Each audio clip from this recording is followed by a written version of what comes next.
তাহলে মূর্খতা আর অবস্থায় ফতোয়া দেওয়া, না জেনে ফতোয়া দেওয়া, অনুমান ভিত্তিক ফতোয়া দেওয়ার, ফতোয়া যদি ভুল হয়ে যায় তাহলে আল্লাহ সর্বনাশ করুক, নবী সাল্লাল্লাহু আলাইহি ওয়াসাল্লাম বদদুয়া রয়েছে। এত সহজ নয় যে সোশ্যাল মিডিয়াতে যেই সেই ফতোয়া দেওয়া শুরু করেছেন, যা আসলে বলে দিলেন অনুমতি। আমি শুনেছিলাম এরকম ফতোয়া, অনেকের কাছে শোনা যায় ফতোয়া করতে দিলেন, বলছি এক শাইখের কাছে শুনেছি। ভালো করে তদন্ত করে দেখা যাচ্ছে ওর হদিসই পাওয়া যায় না, হ্যাঁ দলিলের।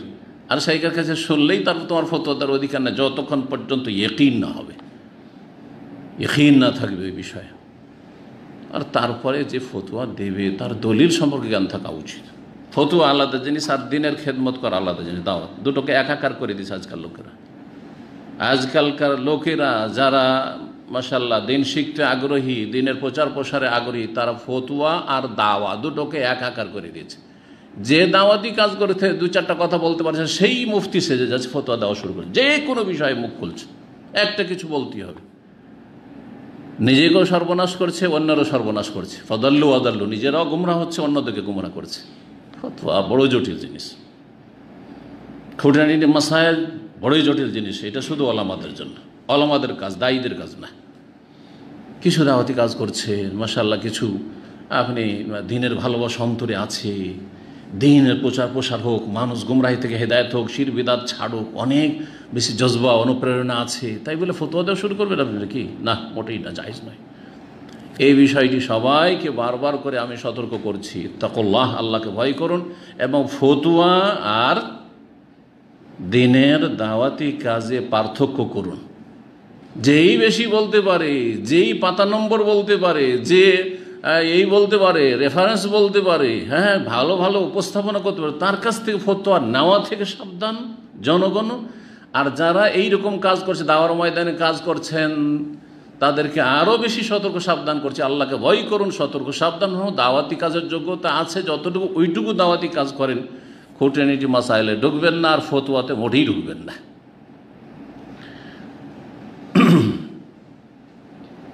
এর জন্য আমি কোন আলোচনাতে সংক্ষেপে বলেছি যে জেনারেল শিক্ষিত লোকদের জন্য ফতোয়া দেওয়া জায়েজ নাই। তো অনেকে অবাক, বুঝেই না যে ফতোয়া কি জিনিস আর দাওয়াতের কাজ। জেনারেল শিক্ষিত লোক দিন সম্পর্কে যতটুকু ইয়াকিনের সাথে জানছেন, তাওহীদ সম্পর্কে জানছেন, শিরক সম্পর্কে জানছেন, সুন্নাত বিদআত জানছেন, অতটুকু দাওয়াতি কাজ করেন। কিন্তু ফতোয়া দেওয়া শুরু করবেন, সবকে একাকার করে দিলেন আপনি, শরীয়ত সম্মত। কিন্তু ফতোয়া দেবে যোগ্য ব্যক্তি, যার মধ্যে ফতোয়া দেওয়ার ক্ষমতা রয়েছে, ভালো আলেমরা। আর যারা মাঝারি আলেম, তারা ফতোয়া নকল করবে, বড় বড় আলেমাদের ফতোয়া নকল করবে, এটা নিরাপদ। এই দুটো তো পার্থক্য বুঝে না, যে কিছু পড়ে আমাদের মতো লোকে সব ফতোয়া দিতে শুরু করে না। এই জন্য আমি স্পষ্ট ভাষা বলি, আমি সাধারণত ফতোয়া দিই না, ফতোয়া নকল করি। আমার চাইতে অনেক বড় আলেম ইমাম আল্লামা শেখ আব্দুল আজিজ বাজ রহমতুল্লাহ আলাইহ, তার থেকে নকল করি কখনো, কখন নকল করি ইমাম মোহাম্মদ ইবনে উসাইম রহমতুল্লাহ আলাইহ থেকে, কখনো নকল করি ইমাম আলবানী রহমতুল্লাহ আলাইহ থেকে। যদি এই বিংশ শতাব্দীর বড়, পৃথিবীর মধ্যে বড় আলেম থেকে নকল করি, তাহলে অধিকাংশ সময় নাম বলে দিই। আর কখনো নাম না বললে আমি জানছি যে এই ফতোয়াটি তিনি দিয়েছেন, কনফার্ম, নিশ্চিত। অথবা তার আগে ইমাম ইবনে তাইমিয়া রাহিমাহুল্লাহ, যারা সালাফদের মানহাজে ফতোয়া দিয়েছেন, কোরআন সুন্নাহ এবং সালাফদের মানহাজকে সামনে রেখে যারা সংস্কারমূলক কাজ করেছেন, আর তাদের ফতোয়াগুলি গবেষণামূলক, তাদের থেকে উপকৃত হয়ে তাদের ফতোয়া নকল করি। সুতরাং আমি নিরাপদ। কিন্তু নিজে থেকে যারা ফতোয়া দিতে যায় আর তার চাইতে বড় আলেমের ফতোয়ার দিকে তাকাই নেয়, তাদের ভুল বেশি, তাদের ভুল বেশি। লক্ষ্য করবেন, আজব আজব ফতোয়া দিয়ে বসে, উদ্ভট কথা বলে বসে।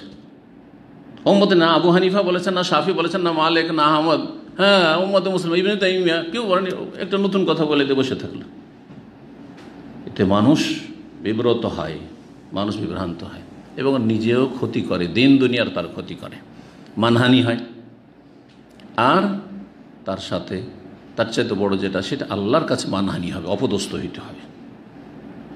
ফতোয়ার জন্য দুঃসাহসিকতা, জুর আলাল ফতুয়া, ফতোয়ার ক্ষেত্রে দুঃসাহসিকতা দেখালে আল্লাহর কাছে লাঞ্ছিত, অপদস্থ হইতে হবে মুফতি সাহেবানদেরকে। সুতরাং বিষয়গুলি মনে রাখবেন। তাহলে একটা হচ্ছে ফতোয়া দেওয়া, যেটা যোগ্য আলেমদের জন্য, আরেকটা হচ্ছে ফতোয়া নকল করা, আরেকটা হচ্ছে দাওয়াতের কাজ করা।